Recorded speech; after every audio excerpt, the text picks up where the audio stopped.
Deux patrouilles qui m'ont fait les phares et qui n'aiment pas du tout ma présence. Cette énorme caméra là qui est en train de me regarder. You think it's the best place for see UFO? But I think this is one of the better places to view, strange things in the sky. Enfin, la voici. Ok. La zone 51. Jamais j'aurais pensé faire une vidéo là-dessus. Pour ceux qui ne savent pas, mais ça m'étonnerait, je pense que vous savez très bien de quoi il s'agit. La zone 51 est une base militaire américaine qui se trouve en plein milieu du désert du Nevada. Elle est secrète et hautement sécurisée et à l'intérieur on teste tout un tas d'appareils expérimentaux. Du moins, c'est ce qu'on pense parce qu'on sait rien du tout en fait. C'est une zone qui fait fantasmer beaucoup de personnes, il y a beaucoup de théories autour de la zone 51. On parle d'aliens, on parle de conspiration, je pense que vous savez, vous connaissez très bien le sujet. Comme c'est strictement interdit d'accès pour les civils et c'est très secret, je me suis toujours dit laisse tomber, ça sert à rien d'aller à la zone 51. Autant rester dans le bunker, faire un face cam et puis parler comme ça de l'histoire un peu du lieu. Et il se trouve que j'étais pas loin et je suis venu voir à quoi ça ressemble. Il y a vraiment une atmosphère assez intéressante. Visuellement, c'est ouf, les paysages sont incroyables. Et du coup, je me suis dit, waouh, ça peut être une très bonne vidéo. Ça peut être génial en fait. Du coup, on va y aller ensemble pour s'intéresser à la zone 51 et ses histoires. J'espère que vous êtes prêts à dépasser le mur du son. C'est parti.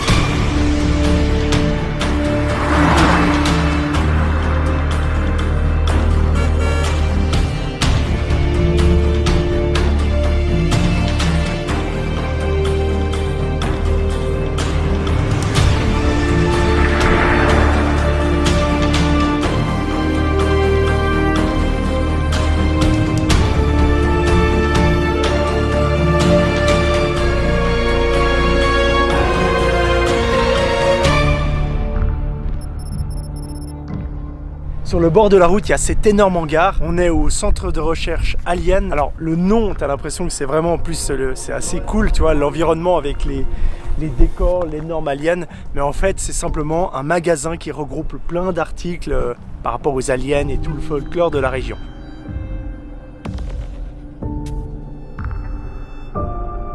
Voilà, on est simplement sur un shop touristique sur la route extraterrestre. Alors j'ai parlé un petit peu avec les gens à l'intérieur, c'est des locaux, des gens qui habitent dans la région depuis longtemps et ils n'ont pas des preuves précises ou des choses incroyables à nous raconter. Non, ils peuvent vous indiquer quelques routes pour aller par exemple au portail de la zone 51, là où les civils peuvent juste aller, juste avant de rentrer dans la zone militaire. Mais voilà, il n'y a pas de preuves ou de trucs incroyables. Voilà. On va continuer cette route en direction de Rachel. Rachel, c'est la ville la plus proche de la zone 51. Donc c'est parti.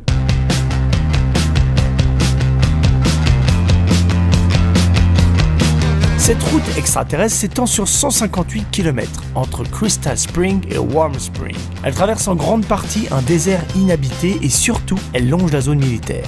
Elle s'appelle officiellement l'autoroute extraterrestre, c'est l'Office du tourisme du Nevada qui a officialisé en 1996 le surnom qu'elle avait déjà. Parce qu'il y a pas mal de voyageurs qui sont venus ici et qui ont dit avoir observé des ovnis. Une des routes les moins utilisées du Nevada. Il y a très peu de personnes qui viennent ici. Ah là, je me suis arrêté sur le bas-côté pour pouvoir observer la zone. Donc là, je me trouve actuellement dans l'endroit où il y a le plus d'observations d'ovnis des États-Unis. Donc c'est dans cette zone-là, tout autour de moi. Et la zone 51 se trouve là-bas, juste en face.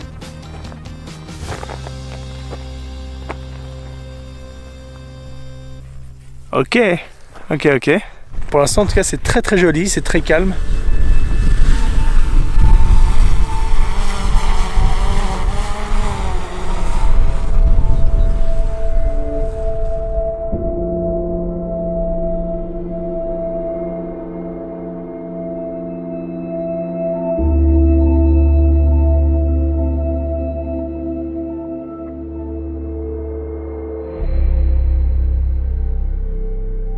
J'ai pas vu encore de petits aliens, mais par contre j'ai vu 2 coyotes.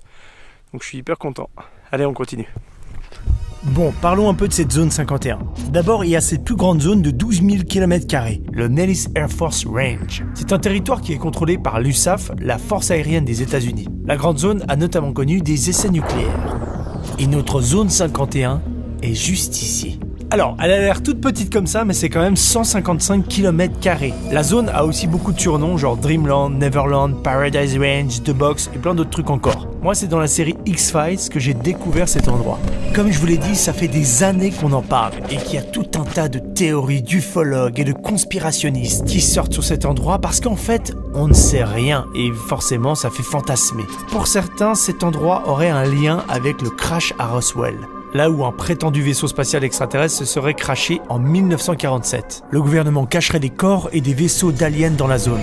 Il faut savoir qu'elle n'est jamais apparue sur une carte avant ces dernières années. Et le gouvernement américain a longtemps rien dit dessus. Mais depuis 2013, 6 ans seulement, c'est pas très vieux, les autorités ont reconnu l'existence de la zone 51 grâce à des documents déclassifiés par la CIA, qui parlent d'essais secrets de l'U-2, un avion espion développé dans les années 50 en pleine guerre froide. The moment I was inaugurated, my hand would just, it'd still be hot from touching the Bible, and I would immediately race to wherever they have the files about Area 51 and UFOs, and I go through everything to find out what happened. Right. Did you do that? That's why you will not be president. Because that's the first thing that you would do. It's at The aliens won't let it happen. You reveal all their secrets. They exercise strict control over us.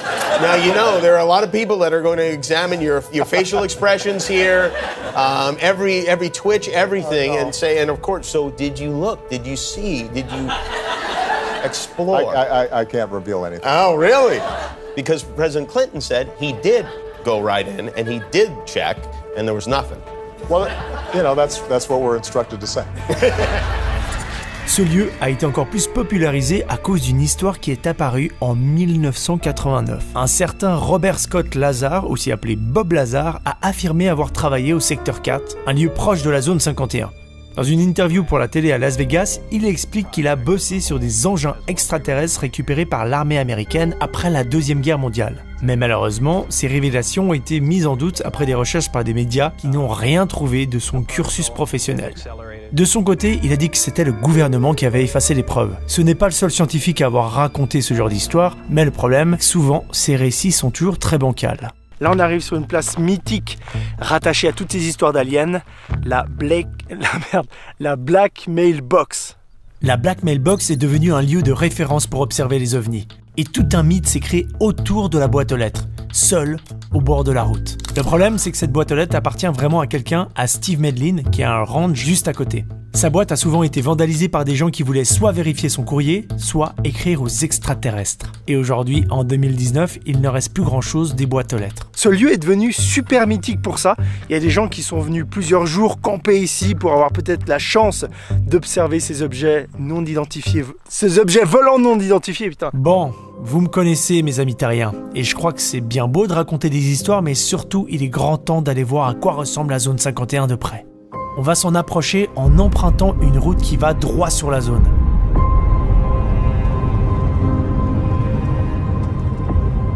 Et je dois vous avouer qu'à ce moment précis, je me sentais pas bien.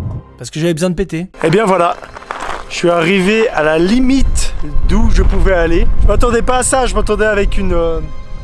je sais pas, un poste de garde, etc.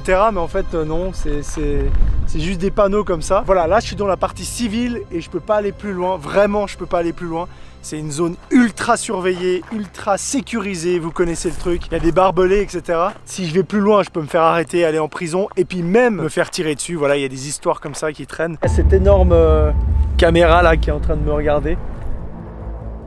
J'ai toujours trouvé ça un peu naze d'aller aux abords de la zone 51, enfin ça sert à rien. Et en fait, c'est quand même pas mal. Il y a une atmosphère un peu bizarre, enfin tu te dis, voilà, il se passe des choses de l'autre côté. On pourra pas aller plus loin les gars, mais c'était déjà pas mal. J'ai pas eu le temps de plus filmer parce que sans rigoler, une patrouille est arrivée sur moi. Deux patrouilles qui viennent d'arriver, qui m'ont fait les phares et qui n'aiment pas du tout ma présence. C'est interdit de filmer, hein. Du coup, je vais me barrer parce qu'ils m'ont bien fait comprendre que j'étais pas le bienvenu. Et il n'y a pas le droit de photographier, il n'y a pas le droit de filmer. Voilà, on va se barrer vite.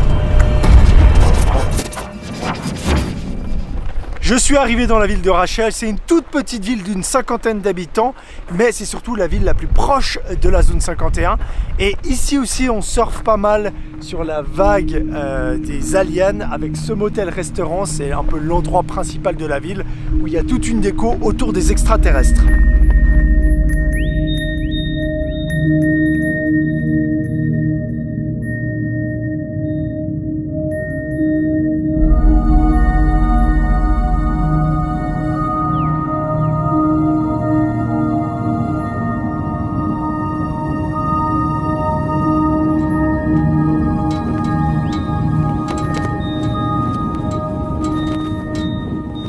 Petite anecdote assez sympa sur Rachel, il y a eu une avant-première du film Independence Day avec Will Smith. Ils l'ont faite ici avec des producteurs et certains acteurs du film pour le lancement du film. Étant donné que dans le film il parle de la zone 51, le cadre était donc parfait. Et en plus de ça, ils ont emprisonné une capsule temporelle qu'ils ont enfermée à l'intérieur de ce monument qui peut ouvrir en 2050. Voilà, encore une anecdote pour cultiver le mythe de l'extraterrestre.